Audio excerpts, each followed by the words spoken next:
Okay, so I will start to share my experience of a new and interesting field, which is how do you do deep learning for 3D data. So we live in a 3D world, right? From the food we eat to the clothes we wear, from the houses we live in to the cars we ride, right? So everything around us is 3D. Without the ability to understand the 3D environment, we can't say that we'll be able to achieve any intelligence. So 3D understanding is quite a hard problem. And nowadays, 3D data has very broad applications, like in robotics. The robot would perceive the environment, augmented reality, you perceive the environment and present it to the viewer. On autonomous driving, the 3D sensor is the key for detecting cars and pedestrians. For medical image processing, you use CTs or MRI to capture to capture the medical data and the process it. Okay, so how do we do deep learning for it? That's a big question. And the 3D study actually has been quite a long time. It's been a few decades. Also, before introducing the details of 3D deep learning, I'm going to first contrast the philosophy behind the learning-based 3D and the traditional physics-based 3D. So the traditional 3D vision primarily refers to the multi-view geometry.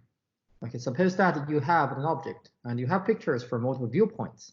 Now you actually be able to find the correspondences across the views and solve certain light transport problem that estimate the 3D geometry. So you can see that the procedure basically is deeply rooted in the image formation process. Okay, then the tools mathematically are basically solving equations. On the other hand, for learning-based approach, the starting point is kind of quite different. We say we want to inject knowledge. So here's an example. Now take a look at this picture. Okay, this is a picture of a chalk drawing in the street. Now by looking at it, you can't help but worry for the boy. So only the input is only 2D. In your brain, you actually hallucinate a 3D space. Okay, so how could this hallucination happen? That's because you do have the knowledge of the 3D in the world. You don't need hard constraints. You don't need to solve equations, but somehow there are certain priors that's encoded from your past experiences. And I want to use the learning to capture it, and somehow impose this kind of a learned data prior to the new data, so that we'll be able to understand the 3D data by either analysis or synthesis. Okay, so now in this time, the way that we acquire the prior of the data is through the prior of the data is through training or say some machine learning methodology.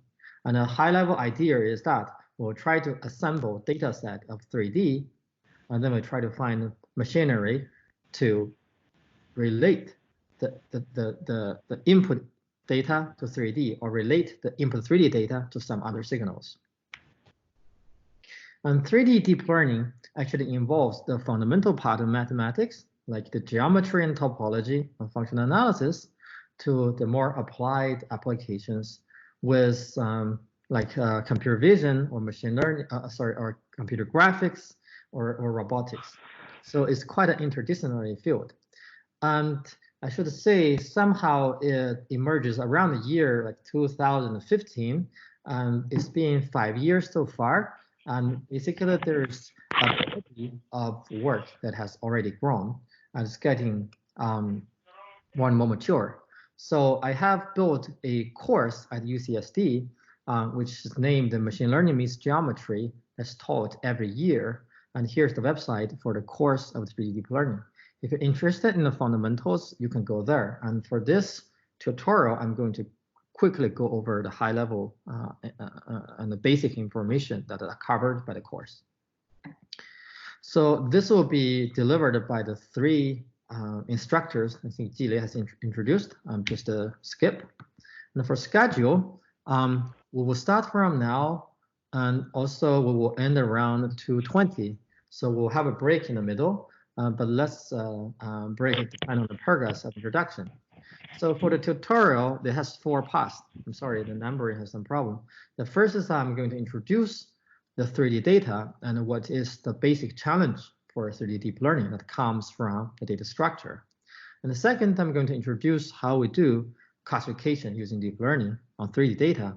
And then Jiayuan will present the learning methods for segmentation and detection. And lastly, Minghua will present the body of literature on 3D synthesis, which includes the reconstruction and the GAN type of a free synthesis. Okay, so let's start from 3D data. The representation of 3D data actually poses a challenge for deep learning, and which I think from academic perspective is also why it's quite an interesting problem to study the deep learning for 3D data. So we know that deep learning is able to process audio or image signals well. And I will summarize that these data are represented in a regular or vectorized form. So basically you have 1D or 2D arrays. On the other hand, for 3D data, there are certain structures that make it not as regular. Okay, for example, I have listed different 3D representations used in different applications. The different algorithms, deep learning algorithms, has to be tailored for each of the application. Particularly, I'd like to mention the point cloud and the mesh. Point cloud is quite a basic 3D representation that for the 3D sensors, for example, in autonomous driving or robotics, you may have the LiDAR sensors. And recently, Apple has released iPod with the LiDAR sensor. So that returns the point cloud representation, right? It's a set of coordinates. And a mesh is quite a basic representation that is widely used in graphics, in AR and VR applications, right? So basically, you not only have the set of points, but also you consider the neighborhoods. So there are not only the entities as the points, but also the relationships. Okay, so they could be represented as graphs. So that boils down to the problem: how do we define the deep learning algorithms for like graphs, for like sets, for those data structures that are not commonly handled in image processing space? Okay, let me first give you like an overview of the 3D data sets. So these data sets uncovers objects, the paths, like indoor and outdoor spaces. And you can see the diversity of the 3D data.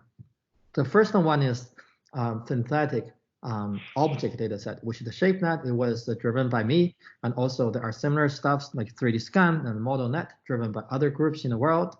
Okay, they are like artists build 3D models. Okay, like artists build 3D models. You use some kind of a AutoCAD or some kind of a 3D modeling software to build them.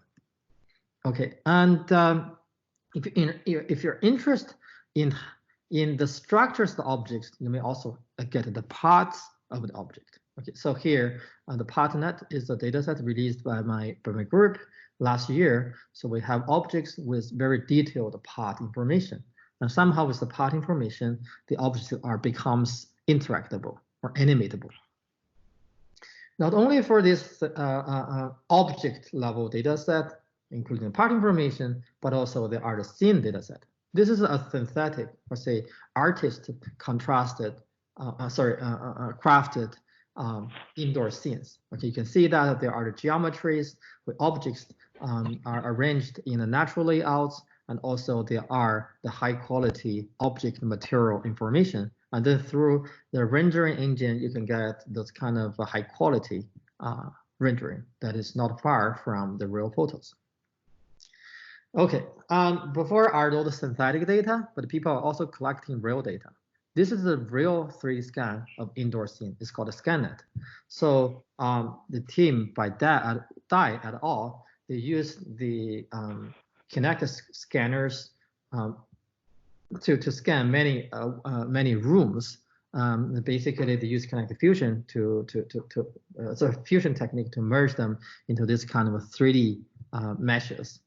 Note that for here, the objects are real and the materials but the materials does not have the very detailed information. Okay, so this is also quite a common scene level recognition benchmark.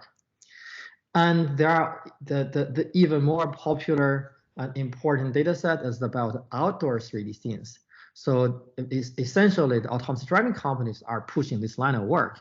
For example, the early work of Kitty that have the LiDAR data labeled with 3D bounding boxes, and the semantic Kitty that are LiDAR data labeled with per point, like semantic information, like this point belongs to a car or belongs to a pedestrian. And recently, Waymo have released an open data set, which is also LiDAR data labeled with 3D bounding boxes, and they're holding challenges. Other companies like Baidu, they're also releasing this kind of a data set. I imagine that in the next few years, we will see more and more 3D data as we have better and better 3D acquisition devices developed and deployed. Okay, so before I've introduced the 3D data, you can see that, okay, they cover many important daily life areas. And next, I'm going to introduce the algorithms. Let's start from classification. Okay, so classification is very simple, right? The task is like, the task is, the definition of task is very simple, right? You have the input data, and you want to assign certain semantic label to it. Like here, this is the chair. I would say that this is a relatively mature field in 3D deep learning, because there have been many different algorithms proposed, and Qualcomm has also done excellent work along the line. Okay, let's start the introduction of 3D classification based upon the algorithms defined for different kind of 3D representations. The first is the multi-view CNN. Multi-view representation is a very basic representation of 3D data. So you have the 3D data, you place a number of cameras around it, and then project the object into different viewpoints. That gives you a number of RGB and the depth maps. So a straightforward way for doing the 3D deep learning is for each viewpoint, you just process it independently. Okay, and then aggregate the features you have extracted from different viewpoints altogether. This is called the view pooling. Okay, that gives you the feature of the 3D object. And then you may apply a certain additional stage for like semantic classification or segmentation. Okay, so this is the so-called multi-view CNN. The basic idea is straightforward. However, it actually performs pretty well compared with the non-deep learning approaches. So this is basically the earliest family of 3D deep learning algorithms.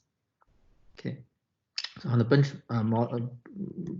benchmark, you see that it achieves 90% classification accuracy for model. Yeah.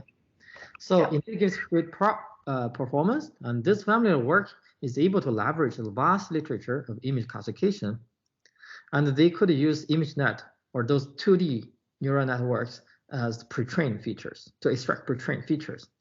The disadvantage is that you need to do certain projection. Okay, so you often see the papers of how to select the best camera position, and somehow it also lacks the consideration of if the input is noisy or incomplete. And actually, in terms of considering certain kind of invariants, like a translation or rotation invariants, you need to see special treatment. One question, if questions now are okay? Actually, there are lots of materials. Okay. Yeah, I guess I finish. I can wait till the end. Okay. Okay. Yeah. Okay. So previous was the multi-view CNN, and next we're going to introduce another family of 3D deep learning, which is the volumetric CNN. Okay, so multi-view CNN has to do with the CNNs with the 2D, 3D projection. In the process, it will break certain kind of symmetry, all right? And somehow it also introduces a lot of other problems. Then we may be wondering, is it possible for us to do some deep learning natively in 3D space? Okay, so the volumetric CNN is the early attempt along this line. The idea is that now, given the 3D data, we first try to build a certain voxelized representation. So you will decompose the space into cells. Each cell is basically a small cuboid. And then you will record certain information in a cuboid. For example, you could record a binary or indicator variable indicating whether this cell is occupied by the object surface or not. Okay, the voxelization. With this voxelization, then it's very straightforward to extend the 2D convolution to 3D. You just build your convolutional kernels to be 3D cells, right? Some 3D cuboids, and you think that you slide it over the original 3D cuboid. So that's straightforward. The difficulty is that you will have very high complexity in terms of computation, because in terms of a computation storage, okay, the complex are both cubical with respect to the input resolution. So that makes it hard to scale up. And you can see that the early papers, the volumetric CNN, usually take like 30 by 30 by 30 discretized voxels to process the input. And that introduced the artifacts, right? Introduced the information loss. So how is it possible for us to reduce the complexity but still maintain the power?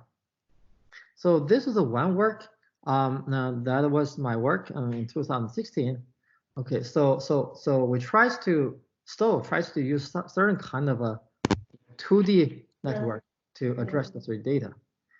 The idea is that we do not design the isotropic 3D kernels like the small cuboids. Instead, we will view one of the space dimension as channels. So think about like for the ordinary RGB image, right? You have 3 channels, and now you have a volumetric data. You just treat the depth direction as the channels, and then you can get actually some kind of a 2D input. Okay, so this kind of idea was widely used in many of the autonomous driving kind of a system nowadays. It's called the bird view approach, but basically it's treat the 3D as some one of the dimension as the channel and apply the ordinary CNNs. However, I would think that it is still not that a principled approach, because this approach still suffers from like you have to define a canonical orientation, right? For example, bird eye view, there is the canonical orientation, but if you look from the front, you don't know what is the orientation for you to treat as the channels. Okay, so it also loses certain symmetries. So if you want to think about a more principled approach, one observation helps us, which is, so usually what we care about are the surfaces. So even though it seems to be 3D, but actually they are the 2D surfaces, just folded. So as you discretize the space finer and finer, you'll realize that the occupancy of the space is getting sparser and sparser. Okay. So we could consider some approach that is able to help us address this kind of a sparse occupancy. And the literature in computer graphics would help us. In computer graphics, we often have to address the problem of representing the sparse voxel representations using a special data structure called the Octree. Okay, so basically you will partition a space into as trees. Okay, as trees. So you partition a space into a number of octants, and if the octant has certain information in it, like there's certain surface intersect with the octant, you will further partition it. Otherwise, you don't do it. That gives you a hierarchical tree structure to store the data, which is pretty straightforward. If you want to do the convolution, the challenge is that you have to know your neighboring cells, how it is indexed in this octree. Usually people use hash table for it. And nowadays, there are well-engineered system for doing deep learning using Octree architecture, like the OCNN, like the sparse ConvNet. So using the Octree representation, you're able to scale the resolution of the input to like 256 by 256 by 256, which is a lot more finer than the dense representation. A sparse ConvNet is a project released by FAIR, which seems to give a good performance and carefully is very much carefully engineered for this kind of architecture. Okay, you could use it as a baseline for the 3D analysis. Okay, so next I'm going to introduce a third family of 3D learning approaches. As we mentioned that we could consider to use Octree to index the input data. However, the challenge is that usually the engineering is very complicated. The optimization is difficult, and somehow it's not as flexible. And most importantly, there's still a step for voxelization. Okay, we have to voxelize. But the 3D data that we get from the sensors the most straightforward representation form is point cloud. Okay, like for the LiDAR data, what you get is a set of points. Okay, basically is a bag of XYZ coordinates. So how is it possible for us to develop deep learning approaches to process this kind of bag of coordinates? We want to have certain architecture that does not need any conversion to images or volumetric representation, but directly process it. And this approach has to respect the permutation invariance. By permutation invariance mean that when you store the point cloud in a GPU memory, okay, assume that it's a 2D array. Each row corresponds to the point, and each column corresponds to the dimension, like XYZ. Okay, if you change the order for the set of points stored, when your network processes it, it shouldn't cause different output. You should get the same output. That's called a permutation invariance.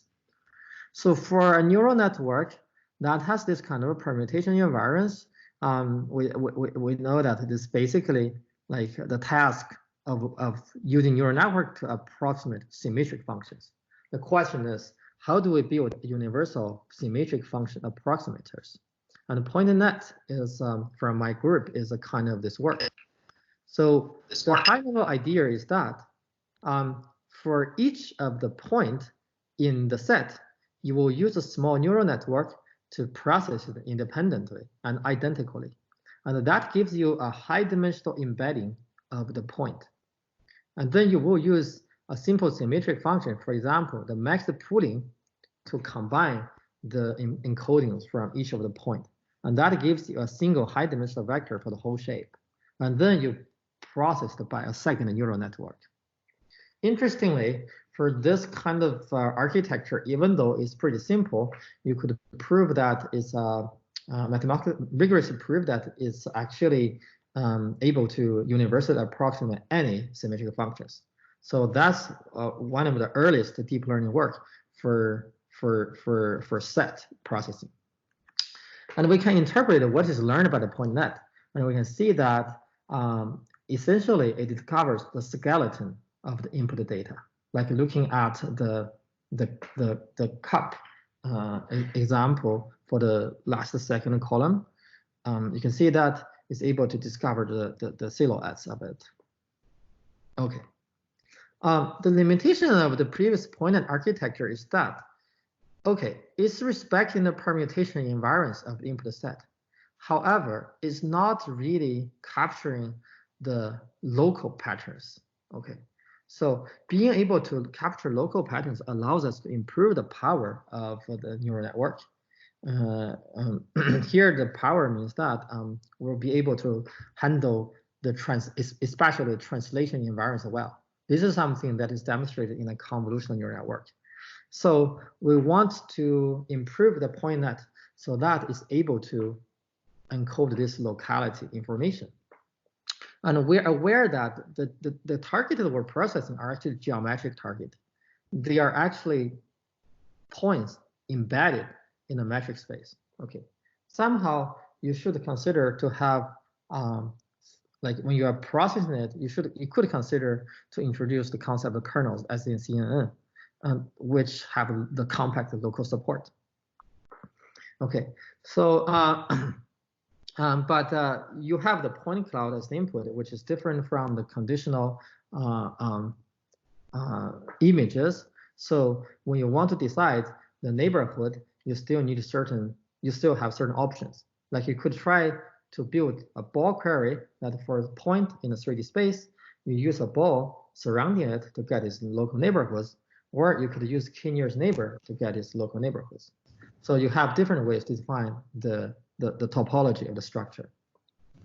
And once you have the definition of the topology of the point cloud, you'll be able to improve your network design with certain locality concern. And the PointNet++ is a multi-scale version of the PointNet that's able to capture this locality. The idea is that given the point cloud, which is pretty dense, maybe you will sample a subset as the anchor points. And then for each anchor point, you draw a local neighborhood, okay? And within local neighborhood, you will apply the PointNet to abstract it into a high-dimensional vector. Okay, so after this step, you get a sparser point cloud, but each point has higher dimensions. And then you could do this kind of selecting anchor points, group neighborhood, and apply a PointNet locally to abstract again, and this process. And that allows you to do the multi-scale computation. And it's better to handle the translation invariance of patterns within the data. Okay, the PointNet++ is, or PointNet v2 is an early attempt for this kind of operation. And it's actually very strongly correlated with a field in deep learning called a graph convolution neural networks. Okay, so it could be interpreted as certain graph convolution. The points are the nodes, and the neighborhoods defines the edges. Okay, and then basically the method passing now is replaced by the PointNet for the local processing. Okay, however, I should say, directly thinking processing point cloud using graph neural networks may not be the optimal solution, because the standard graph neural networks or graph convolution neural networks are not geometry aware. What does this mean? Okay, note that the point cloud, the points are actually sampled from certain surfaces. We assume that because of the sensor stability, we're only able to sample from the continuous surface. And ideally, the features extracted from the point cloud should describe the geometry of the underlying surface, and hence want it to be sample invariant. However, for the graph neural networks, there's no explicit design to address this kind of sample invariance. Okay, but so we actually want to do it better. Okay, with the fact that the samples are from a continuous space. And this kind of philosophy may remind you about the density estimation in the machine learning community, that's supposed to have samples, try to estimate the underlying continuous probability. Okay, then it allows you to achieve this kind of a sample invariance.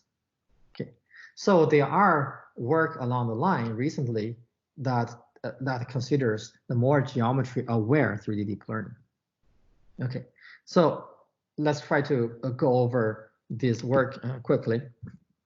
We first need to extend the continuous version of a convolution to the empirical version. The mathematically proper extension is like this. Okay, we all know the continuous convolution is defined as above. Suppose the f is the filter and the g is the signal.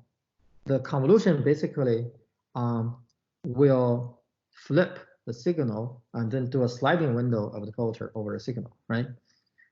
And you discretize the space, and you get this empirical version of the convolution. So the f is still the kernel and the g is a signal, right? So this is the mathematical proper discretization of a convolution. It would remind us of the way to do to design the 3D convolution in space. What we did is really to combine the density estimation with this discretization procedure altogether. So for the kernels, when you design it, you think that in a space, you regularly sample a number of points, okay? And then by kernel is actually a function defined in space. So you will assign values to each of the point of the regular points, to each of the regular arranged points. And then for other missing arbitrary position in a space, you could use kernel density estimation to interpolate the values of your kernel on these discretized or regularly spaced points to get the value. Okay, let me repeat it. So it's like think that now we want to define a kernel. Okay, the kernel should be a continuous function in space, but we just try to find a number of a number of points in a space. Once I have defined the values of the kernel on these points, I can use interpolation to get the kernel values at any other point.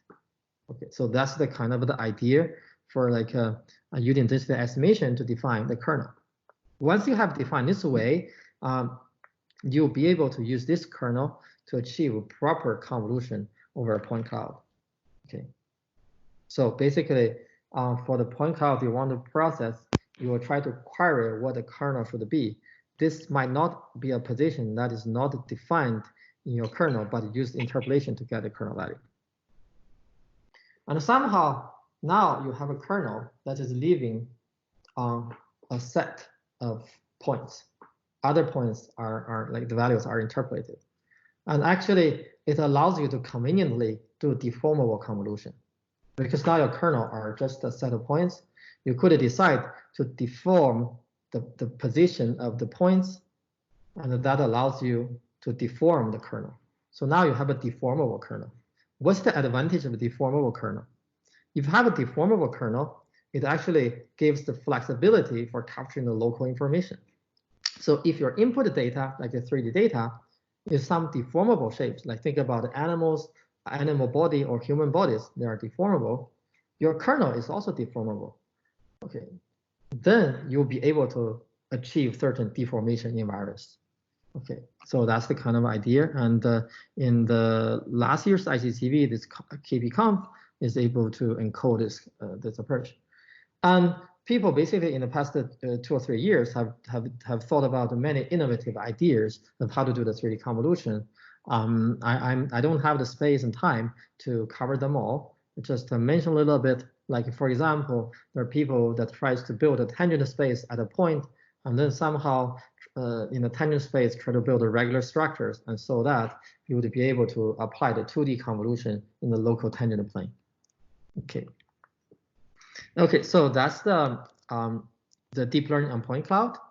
And next I'm going to introduce how do we do deep learning for it's a mathematically intricate part using the Fourier transform. So the goal is to achieve certain isometric invariance. Now suppose that your 3D data undergoes certain isometric transformation, like here, this is the deformation. But under this deformation, the closest path, or the distance of the closest path between any pair of points would not really change. We call this kind of transformation as isometric transformation, like looking at the distance between the two tips of your two hands. Okay, no matter how you deform your body, their shortest path on your body does not change. We call this kind of like isometric transformation. So how do we define neural network that's able to handle this? One idea is to use the spectral convolution neural network. The convolution could be done in the spectral domain. The spectral domain is a function space that's living on the manifold. So for this, the kernels should also be built in the spectral domain. But for the spectral convolution neural networks, the activation, which is nonlinear transformation, still has to be done in the spatial domain, because in the spectral domain you don't know you don't know how to do the activation. Even though, okay, so yeah, I would mention that there are some recent work that studies how to do deep learning in the spectral domain. The activation is also done in the spectral domain. So everything is done in the spectral domain. But I would say that for those family of networks, you cannot easily convert it to some network in the spatial domain. On the other hand, if you do activation in the spatial domain, then no problem. Okay. So the challenge is that you have to obtain the basis for the functional space living on the manifold. And this usually is done through the eigendecomposition of the Laplacian operator, which gives you some sinoid or cosine like functions living on the surface. I'm sorry for this part. I think mathematics is a little bit heavy. I just briefly mention it. Okay, so that gives a challenge. If the shapes to compare are not really isometric, then their Laplacian will not be the same, and their derived function basis would not be aligned, which means that for different shapes, you have a different spectral representation for the same signal, and it's impossible to share the neural network parameters. Even though there's the problem, there are many spectral CNNs developed. And in the year 2017, I work with my lab mates, and we defined an approach to address the problem in a fundamental way, which is we try to use a functional map to relate the spectral domains of different spaces. The functional map is a linear space over the basis of different spectral domains. Okay, but this part is a bit tricky. You don't have to worry too much if you didn't follow. I would say there's a special case of spectral CNN that seems to work well and is also easy to handle, which is spherical CNN. Okay, no matter what your input geometry is, you always try to project it to be a signal living on a sphere. Okay, the spheres always have the same geometry, so they always have the same basis, and somehow you don't need to really worry about the alignment of the spectral domain. And that allows you also apply certain numerical tricks to accelerate computation, and you could do faster Fourier transform on the spheres. Okay, so here's visualization of the learned filters for the spherical CNNs, and the advantage is that it automatically achieves the rotation invariance. So basically, you can think that at training time, you just need the data to be at one of the orientation, but the network is able to generalize to the class of objects in other possible orientations. Okay. Okay, so I think I have finished the introduction of my part. Okay, so let's begin. Hello, everyone. I'm Jia Yuan. This part is segmentation and detection. 3D semantic segmentation is to predict the semantic label for each point in the point cloud or each voxel in the voxel grid. 3D networks like PointNet++ and the sparse ConvNet will downsample the point clouds to encode features. Therefore, we need to design decoders to decode or upsample the encoded features for each point. If the representation is a dense or sparse voxel, the design of the decoder is somehow straightforward. 3D deconvolution is just an extension of its 2D counterpart. In particular, for sparse ConvNet, the computation only happens at each activated voxel. The bottom animation will illustrate the sparse convolution and deconvolution.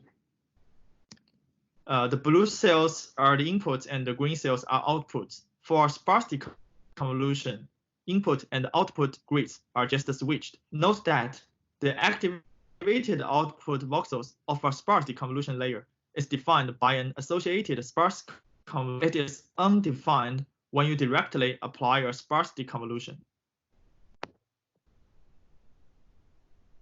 If the representation is a point cloud, the design of the decoder is slightly different. For each point in the higher resolution, its feature is an interpolation of its k nearest neighbors in the lower resolution. Apart from using 3D information only, it is helpful to fuse both 2D and 3D information to boost more 3D MV as one example. Hey, Jiayuan, do you mind perfect. disable your video? I guess sometimes we lost the packages of the voice. Yeah. Okay, sure. Let me disable the.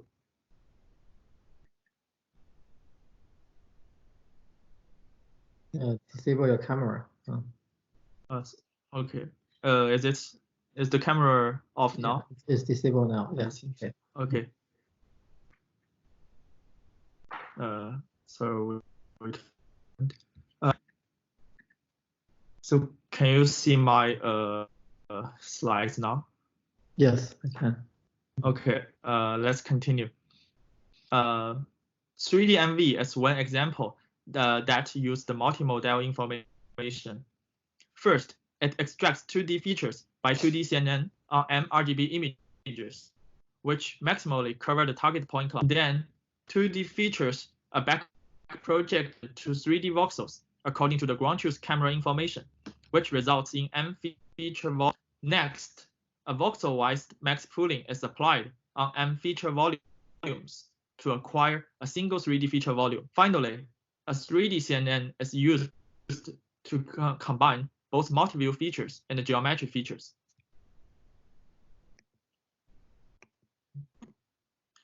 Similarly, our group has proposed the multi-view PointNet to better fuse multimodal information. After 2D features are extracted by a 2D CNN, we back project the 2D features to 3D points. Note that these points contain 2D information and are not necessarily the target points, for which we need to predict the labels. Then, for each target point, we extract its neighborhood in the back projected point cloud and use PointNet to encode the features of its neighborhood. Besides, our experiments show that it is better to fuse 2D and 3D features as input to 3D networks instead of processing them separately and fusing them later. Here is an example how 2D information helps. The scene is a bathroom, and the blue region in the yellow bounding box is a shower curtain. The point cloud of a shower curtain is misclassified as a door by PointNet++, since the shape is flat and vertical. Our method, with the help of 2D information, is able to correctly recognize it. Beyond the per-point prediction, many real-world tasks require instance-level understanding. 3D object detection is to predict 3D bounding box. 3D instance segmentation is to predict per-point instance labels. 3D part segmentation is a specification of 3D instance segmentation, as the unit is part instead of object. The related works can be categorized into top-down and bottom-up method. The underlying idea of top-down method is to ask the question, does this point cloud contain an object or not? The challenge here is we can select the point clouds to classify the objectness. The classical approach is to use sliding windows and predict whether each sliding window contains an object. The objectness is classified based on the point cloud within each sliding window. However, it's too computationally expensive for real-time applications. To this end, researchers improved it with a two-stage pipeline. The first stage is to generate proposals, and the second stage is to refine predictions based on the number of proposals is much smaller than the number of sliding windows, which reduce the computation cost and ease the training for the second stage. Apart from objectness, we usually refine the location of the object by regressing its 3D bounding box. The figure illustrates the 2D bounding box regression, which is an analogy to 3D bounding box regression. For each sliding window, we predefine some fixed bounding boxes, which are also called anchor. Then the target bounding box can be reparameterized as offsets relative to those anchors. By far, we are talking about axis-aligned bounding box. Sometimes we also need to predict the orientation of the bounding box. Based on the 3D bounding box, the instance segmentation can be reduced to foreground and background segmentation of the point clouds within this bounding box. You can see sometimes in the proposals we will have point clouds from multiple instances, so we need to segment it furthermore. Yeah. Different approaches use different representations and in turn develop different ways to generate proposals and refine predictions. Deep sliding shapes use volumetric representations. At the first stage, it applies a 3D RPN on a TSDF voxel grid to acquire a downsampled feature volume. Each voxel represents a slide and is associated with multiple anchors. The RPN predicts the class label and the 3D bounding box for each anchor. At the second stage, it uses 2D and 3D CNN to process the image and the voxel grid associated with the proposal. 2D features and 3D features are concatenated to predict the class label and the bounding box. It is a 3D version of fast R-CNN. Following papers all use point clouds as representations, but with different types of proposals. The first paper I will talk about is Frustrum PointNet. Frustrum PointNet studies the 3D object detection from RGBD. Given RGBD data, it first generates 2D object region proposals in the RGB image using an off-the-shelf 2D detector. Each 2D region is then extruded to a 3D viewing frustrum in which a point cloud from depth data is acquired. Finally, it predicts a 3D bounding box for the object from the points in frustrum.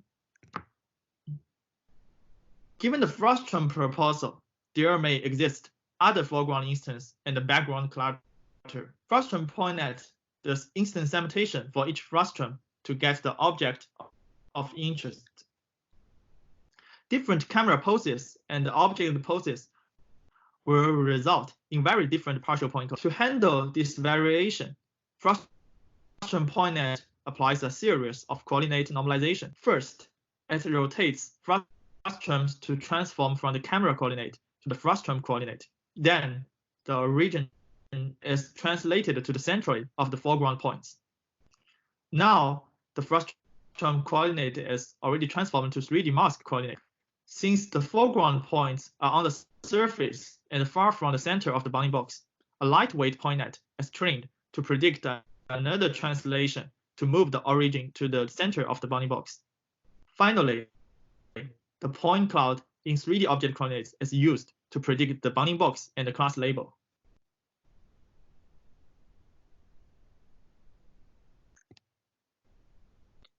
Point R-CNN directly detects objects from 3D point clouds without 2D image. At the first stage, it predicts a foreground or background for each point and generates 3D proposals for each foreground point.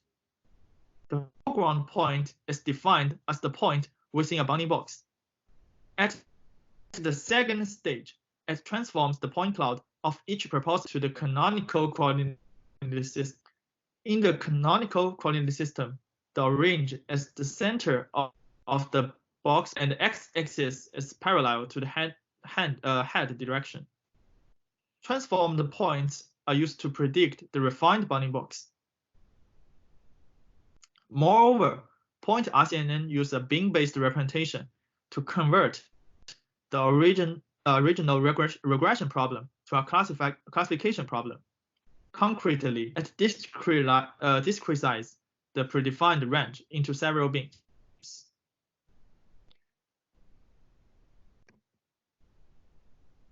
Since 3D object centroids can be far from surface points, which are thus hard to regress, inspired by the interstate shape model, VoltNet predicts 3D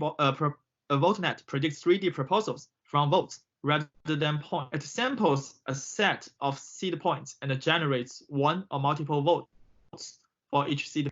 Let's look at the bottom right illustration. The yellow points are the seed points sampled from the table. Each seed point will generate a volt, which is also a 3D point.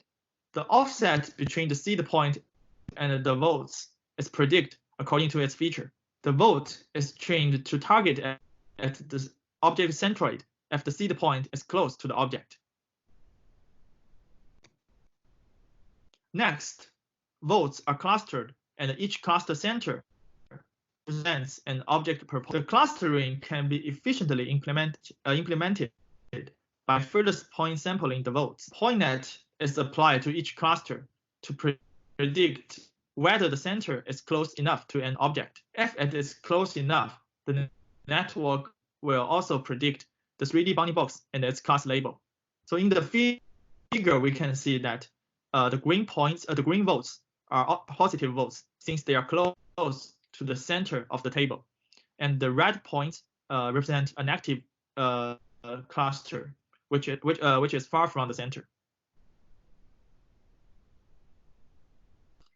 Instead of directly regressing bounding boxes, GSPN takes an analysis by synthesis strategy and generates proposals by reconstructing shapes from noisy observation in a scene. It first randomly samples seed point, then it takes point cloud and the seed point as input. Conditional VAE to generate a point cloud as proposals.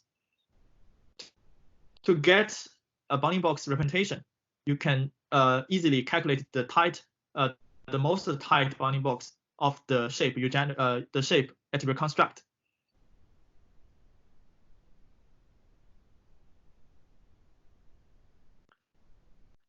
Now let's talk about bottom-up method.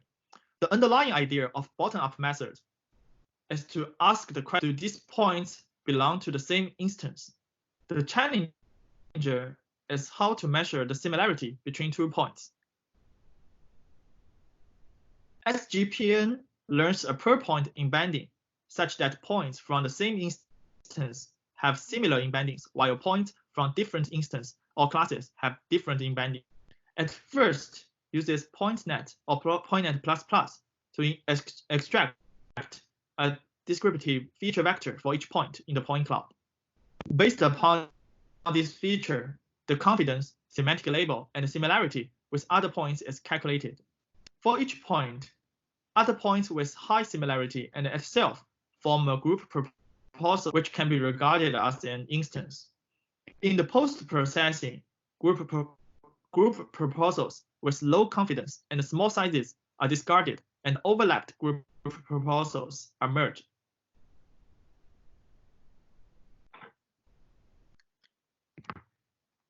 JSIS 3D learns a per-point discriminative embedding and applies conditional random fields to segment instance. It forces the embedding of the point to be close to the centroid of the instance it belongs to, and forces centroid of different instances to be as far as possible from each other.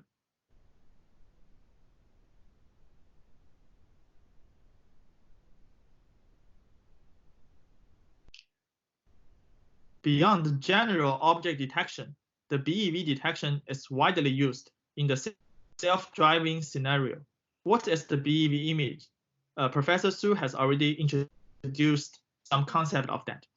Let me introduce some detail. For a LiDAR point cloud, it can be voxelized into a H times W times D grid. This voxel grid can be regarded as a H times W BEV image with D channels.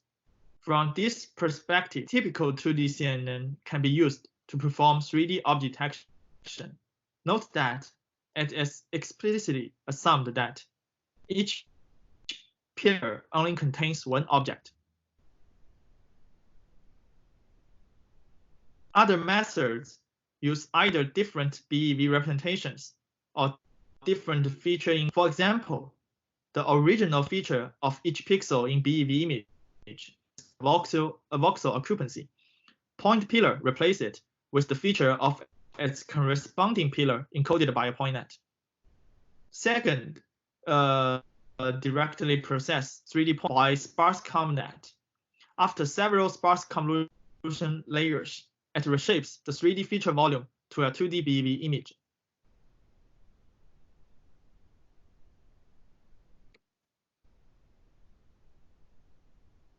Continuous fusion explores both LiDAR as well as cameras to perform 3D object. The image feature network processes the input to the RGB image, and the BEV network processes the 3D voxelized LiDAR points. The key challenge here is how to fuse image and the BEV feature.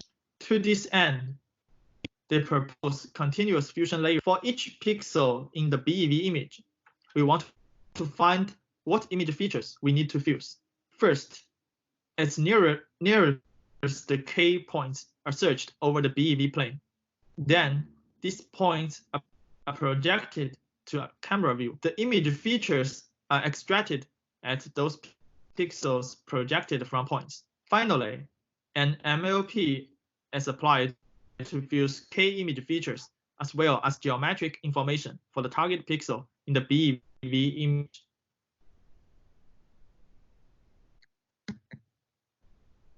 "3D points" here works as the intermediate media to transform from the camera to be. Furthermore, I will discuss a relevant and promising topic, few-shot, zero-shot 3D learning.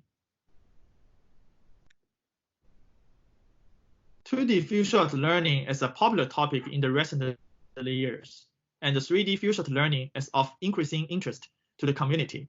We believe that 3D data may be more suitable than 2D images for few-shot learning. Shapes are usually pure, with no contamination by projection, distortion, illumination, and so on. It results in a narrow domain gap between synthetic and real 3D point clouds. 3D shapes indeed contain more information than other 2D projection. There are 3 advantages of 3D shapes over 2D data for few-shot. First, it is easier to find correspondence between 2 3D shapes, as the local geometry is not affected by the viewpoint or illumination. Second, it is easier to compare 2 3D shapes. Either the chamfer distance or earth mover distance can be used to compute the similarity or distance between the point cloud. In contrast, it is ambiguous and difficult to compare 2D instance. Third, it is easier to abstract 3D shapes. For instance, 3D shapes can be represented as a combination of parts or other geometric primitives like cubes or spheres. First, I would like to introduce a task called few-shot structure induction. Let's look at the door in the figure. We observe that the door can rotate along one axis if given a pair of observations. Therefore, we infer that the door itself is an object based on some rigidity assumption. The ability to capture recurring units from multiple observations enables us to induce structures with weak or few supervision. Eric Lee's work, Deep Production from Articulated Objects, has shown very promising results to induce parts from articulated object pairs and their feasible motion. Given a point set representing a 3D CAD model and other functionally similar objects in the form of a scan, 3D mesh, or RGB image, the network can co-segment the input objects into their articulated parts and parse their underlying motion. The learned articulation can further be used for automatically animating the input CAD model. The learning modules consist of a correspondence module, a flow module, and a segmentation module. I will introduce how these modules infer first, and then explain the training process. The correspondence module is designed to extract discriminative local features for each point and propose possible correspondence between a pair of. The output of this module is a matching probability. In other words, similarity matrix between point cloud 1 and point cloud 2. Note that geometry and articulation difference can be potentially large.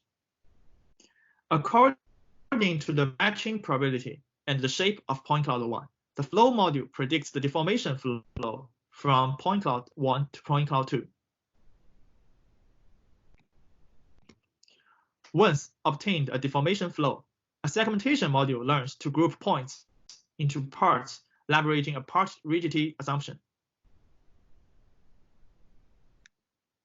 The 3 modules can be executed iteratively to reinforce each other, similarly to ICP. However, our approach enjoys much stronger robustness to input data variation and corruption due to the leverage of learning modules. The supervision is the ground truth part segmentation and its rigid transformation from one point cloud to another. After training, the correspondence module learns discriminative local features. The flow module learns feasible motions, and the segmentation module learns the articulated parts. Note that the correspondence module and the flow module are not directly supervised. Based on rigidly moving parts and their feasible motions, we can animate the CAD model as shown in the red bounding box.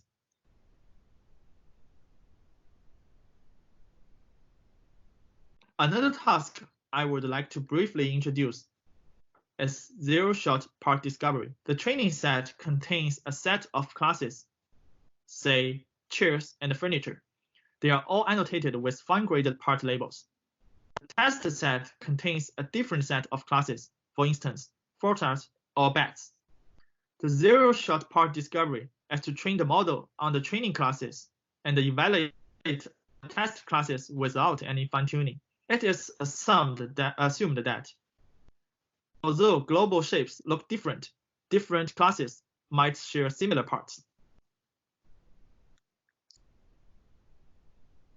Our group has proposed the learning to group to tackle this task. We would start from a set of superpixels like subparts.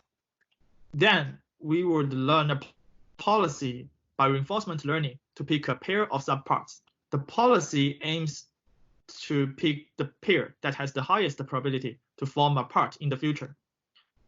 We send the pair into the verification module to see whether it should be merged or not. If false, we would not consider the pair in the later process. If true, we would put the merged result into subpart pool and delete the input pair from the pool. We keep repeating the process until there are no available pairs in the pool. The remaining subput in the pool would be the final results. Thanks. It's all for the 3D segmentation and detection. So maybe we can let Minghua to continue. Okay, so let's move on to the construction part. In this part, I would like to first introduce some deep generating models, and then we may talk about the model we use stereo. And for the deep generating models, we are interested in generating 3D shapes with the help of deep neural networks. Specifically, the input may be a single image, and we may aim to reconstruct the corresponding 3D shape conditioned on that image. Or given a partial point cloud captured by the range sensor, we may want to complete the underlying shape. Also, we may want to establish a mapping from a low-dimensional probabilistic space to the space of 3D shapes, so that we can sample 3D shapes without a reference. So before talking about specific generating models, how can we evaluate the generated shapes? In particular, we can use point clouds to represent 3D shapes. If the generated shapes are in other representations, such as polygon meshes, we can also convert them into point clouds for comparison. There are some common metrics for comparing two point clouds. For example, the figure here shows 2 point clouds visualized in different colors. For chamfer distance, each red point finds its nearest blue point, and each blue point also finds its nearest red point. The mean distance between all the pairs of points are then calculated to measure the similarity between the 2 point clouds. So this is the chamfer distance, and the Earth mover's distance is quite similar. However, the Earth mover's distance requires an optimal bijection between the two sets of points. So there will be 1-to-1 correspondence between the two sets of points, and the Earth mover's distance is thus more sensitive to the density distribution of the point clouds. So besides the distance between pairs of points, we can also calculate the precision and the recall by checking the percentage of points in one point cloud that can find a neighbor from the other point cloud within a predefined threshold. The F-score is then calculated as the harmonic mean of the precision and recall. Also, if the normals of the points are available, we can also check the normal consistency by calculating the dot product between the normals. Besides the point cloud-based metrics, we can also project the generated 3D shapes into 2D images, and then compare the projected images using the powerful 2D tools that we already have. Now let's talk about some specific generating models. So unlike 2D images, 3D shapes can be represented in various representations. Among them, the volumetric representation is the most intuitive one. We can easily extend the conventional and 2D convolution for 2D images into 3D, and then use the 3D convolution neural network to predict the occupancy of each voxel. However, because of the cubic scaling of the computational and memory requirements, training 3D convolution neural networks may be quite expensive. To this end, the Octree may be a more efficient representation since it comes with adaptive cell size. Therefore, this work called the Octree generating network employs the Octree to represent 3D shapes and generates the Octree layer by layer, which allows generating volumetric representation with much higher resolution. Also, we can use point clouds to represent 3D shapes. Taking a single image as input, Fine's work employs a 2D convolution branch and a fully connected branch to predict the coordinates of a fixed number of points. It then utilizes the point cloud distance metric mentioned before to calculate the loss and train the whole network end to end. Since most of the artificial objects can be decomposed into several planes, the BSPNet employs some primitives to represent a shape. Specifically, it learns the parameters of the planes. The planes are then assembled into a set of convex polytopes and then the final shape. Although the approach is kind of straightforward, it's difficult to use these simple primitives to generate some fine-grained details.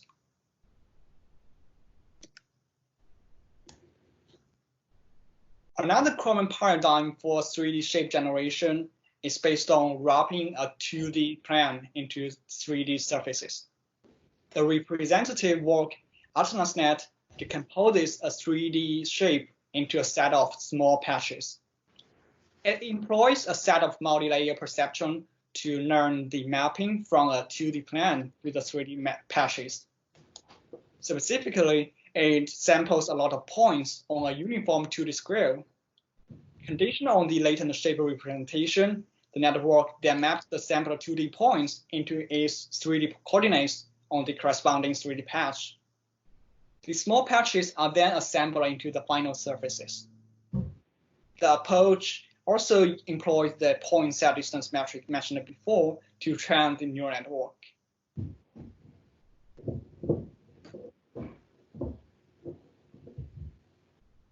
Another common representation of 3D shapes is polygon meshes. However, since polygon meshes are irregular, it's non-trivial to generate the meshes directly with the neural network. Most of existing works resort to a template mesh, such as a sphere or an ellipsoid mesh as a reference. Without changing the connectivity of the vertices, they try to deform the template mesh by predicting the new positions of the vertices. However, since these methods don't change the topology of the template mesh, they can only generate meshes of the same topology. For example, it's impossible for them to deform a sphere into a donut.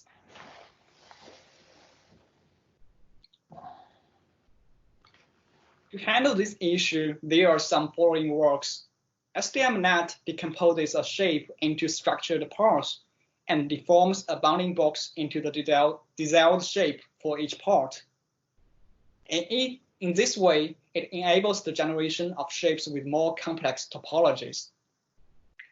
On the other hand, Pine's work tries to update the topologies dynamically by removing faces in the initial sphere mesh and achieves better reconstruction results.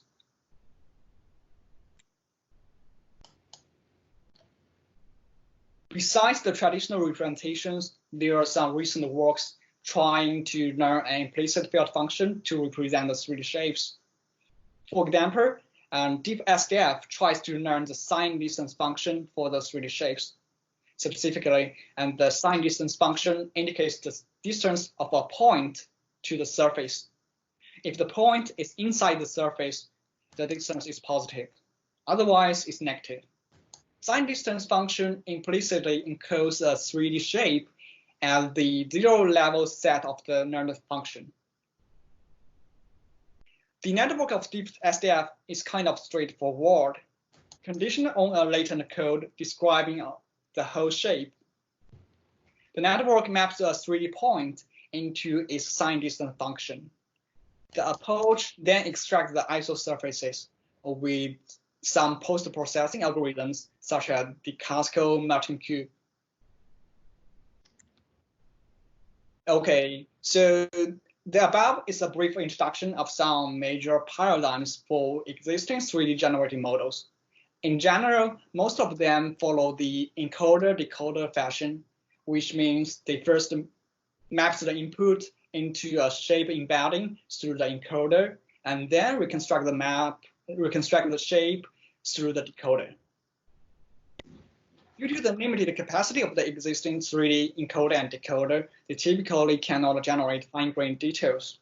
Also, since these methods are not explicitly grounded on the input, they even fail to preserve some known structures of the input. Moreover, most of these methods do not explicitly leverage structures of the 3D objects. They generate 3D shapes based on an object-level latent embedding. As a result, they tend to memorize the overall shape and overfeed the training set. Most of them are thus hard to generalize to unseen categories.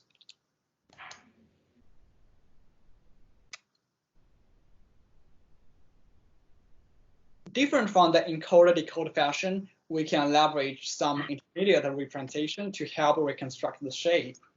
Say, taking a 2D images as input, we may first infer the 2.5 dimensional information, such as the depth map or normal map. Here, only the visible areas are predicted. Then the network generates the full shape based on the predicted intermediate representation. Since it may only contain partial information from certain views in order to generate the full shape of a 3D object, the second submodule may need some strong priors to hallucinate the 3D shapes. Specifically, the MARNet proposed by Wu takes the 2D image as input. It first employs a 2D convolution neural network to predict the 2.5 dimensional sketches, which includes the normal, depth, and silhouettes. It then follows the autoencode fashion to generate the 3D shapes based on those sketches. As the ground truth is not available for the real-world data, the reproduction consistency is used here for fine-tuning on real images. Leverage the intermediate representation, the method can not only generate better results, but also facilitate the transferability of the method. John's work also leverages the intermediate depth representation. However, instead of hallucinating the 3D shapes directly from the depth map, it employs a spherical maps to establish a mapping between the 3D shapes and their 2D UV coordinates. It then employs the 2D convolution neural network to implant the spherical map before projecting it into the 3D voxels. Since the 2D convolution neural network may be more powerful to hallucinate, this method achieves better results.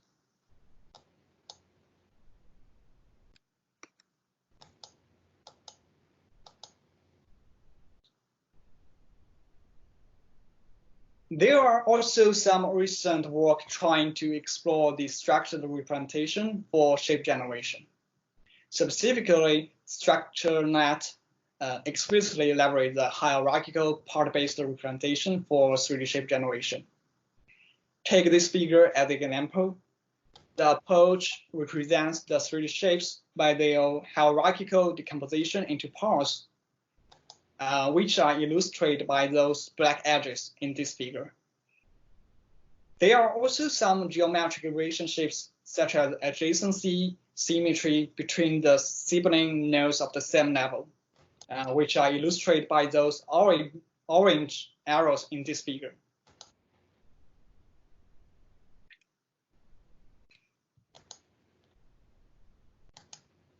The approach encodes and decodes the shapes in a recursive way. Specifically, the encoder consists of two submodels, the geometry encoder and the graph encoder. For those leaf nodes, the geometry encoder encodes the geometry of a part into a feature vector. For other nodes, the graph encoder encodes the feature vectors of each child node and the relationship among the child nodes into a feature vector using the graph convolutions. The encoder is applied recursively to obtain a feature vector that encodes the entire shape. And for decoding, the reverse process is performed by the graph and the geometry decoders to reconstruct the shape recursively.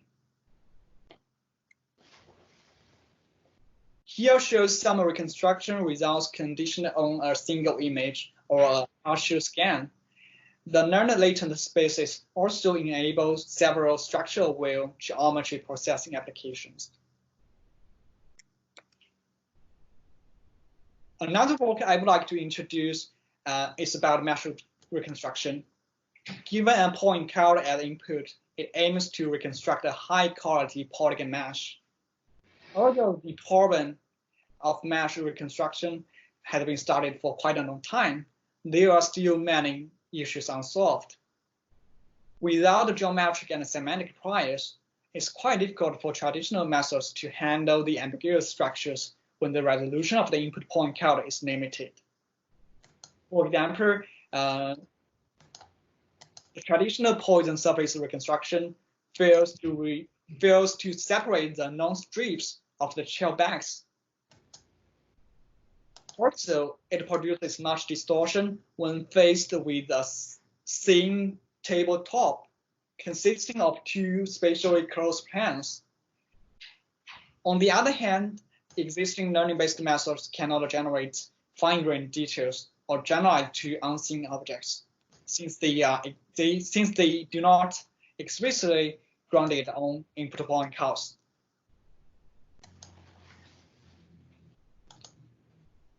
To this end, we propose a reconstruction method that fully utilizes the grounded input point counts.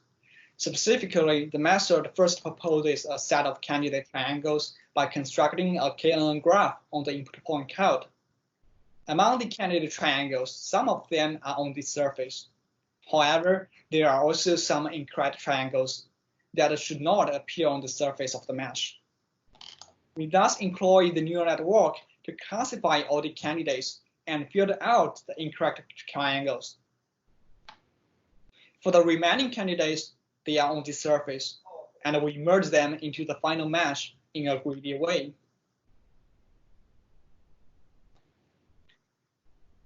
Someone may have a question about how we can train the neural network or recognize those incorrect candidates. Where that supervision may come from. We find that for a pair of points, if the ratio of their geodesic distance and the Euclidean distance is similar to 1, the segment between them is probably on the surface. We thus propose to use the intrinsic-extrinsic ratio to label the candidate triangles during training. Here, the figure shows some reconstruction results of our method and the results of the traditional ball pivoting algorithm. The figure demonstrates that with the learned priors, our method can handle those ambiguous structures.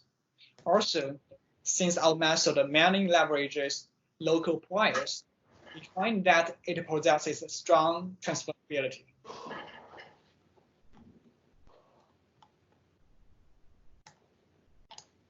So far, we are talking about the conditional generating methods. If we want to generate the 3D shape freely, we may need to consider the generative adversarial networks. Say, we may want to utilize the GAN to establish a mapping from a low-dimensional space to the space of 3D shapes. so that we can sample shapes without a reference.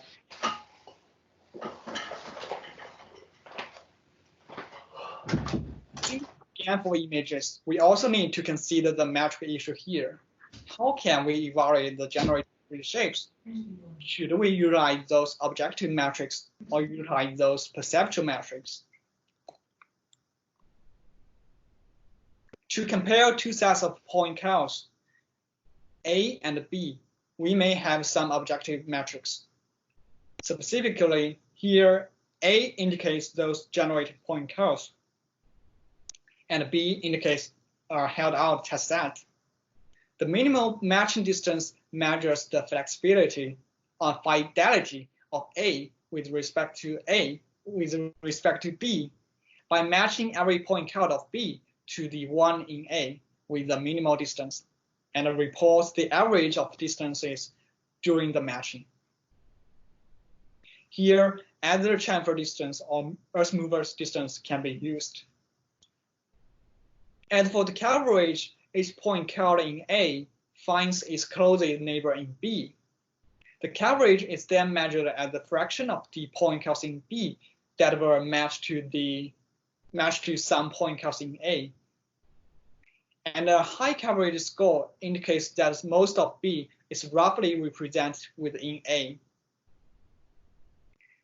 Besides these objective metrics, we may also have some perceptual metrics.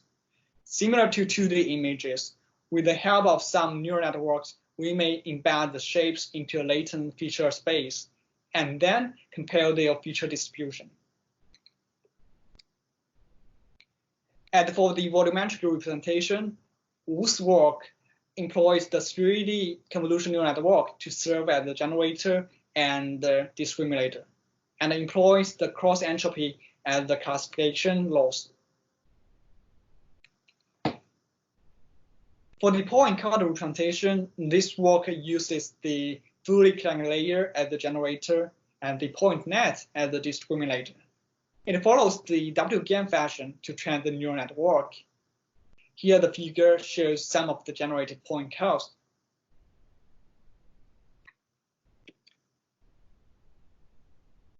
Although these methods combine the merits of generative adversarial networks and the 3D encoder and decoder, they still face many issues.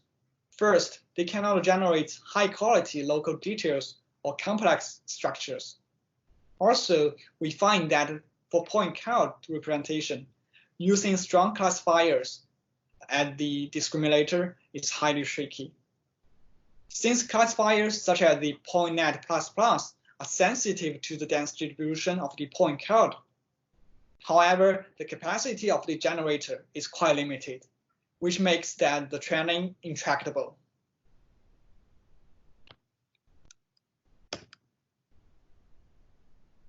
After talking about the generative models, let's move on to the next part, multi-view stereo.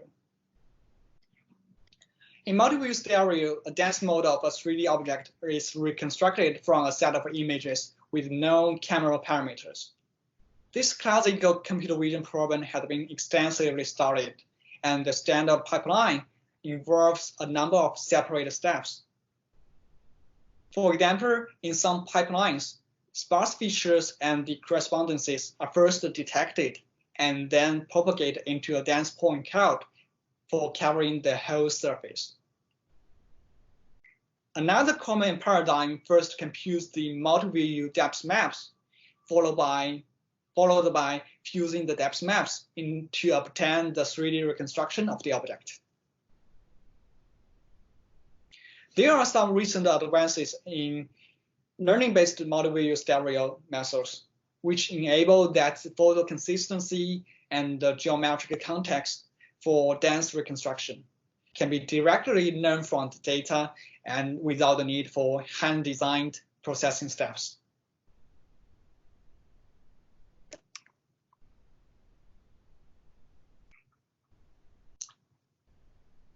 The first work is called the surface net, which takes a set of images and their corresponding camera parameters as input. Instead of feeding the camera parameters directly to the neural network, SurfaceNet proposes a novel 3D voxel representation called colored voxel cubes. It constructs the cubes for each view by projecting each voxel onto the image and storing the corresponding RGB values. In such a way, the camera parameters are encoded implicitly into the voxel cubes. The complexity of the network is thus reduced, since the network doesn't need to learn the relation between the camera parameters and the projection anymore. The method then employs the 3D convolution neural network to predict the surface confidence for each voxel, where a class-balanced cross-entropy function is used as loss for training. And the reconstructed surface is then obtained by an additional binarization step.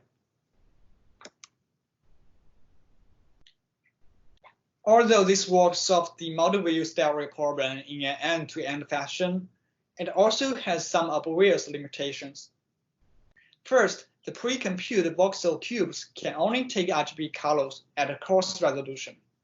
Also, the voxel binarization may introduce some quantization errors.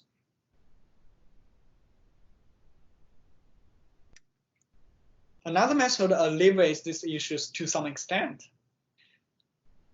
Instead of projecting the raw RGB values into the voxels, it first encodes the 2D images with a powerful 2D convolution, and then unproject the 2D feature maps into 3D feature grids for each view.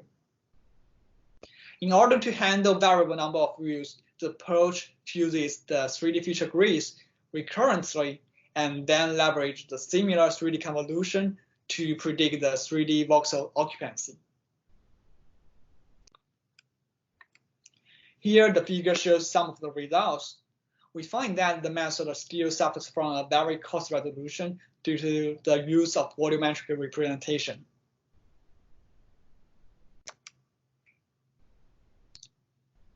Besides predicting the voxel occupancy, we can also infer the depth map.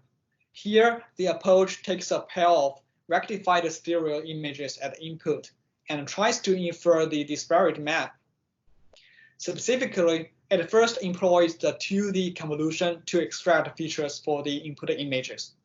For each image, it then constructs a VU-aligned 4-dimensional cost volume by concatenating each feature with their corresponding feature from the opposite image across each disparate level, and packing them into the 4-dimensional volume. It then utilizes a multi-scale convolution neural network to process the volume. A soft argument function is then used to regress the subpixel disparity values from the cost volume.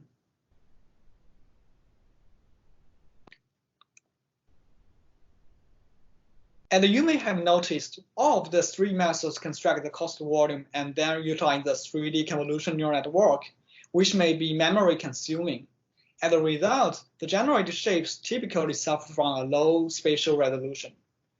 To achieve more accurate high-resolution results, I would like to introduce 2 relevant ideas. The first work is from Yao. It also constructs the cost volume and tries to predict the depth map. However, it regularizes the cost volume layer by layer along the depth direction through a recurrent neural network. In this way, the memory cost is significantly reduced, which enables the high-resolution results. Another idea is trying to use point-based representation. Due to the sparsity of the 3D space, point-based representation is more efficient to represent the surface. The method first generates a low-resolution depth map using the existing volumetric multi-view stereo method.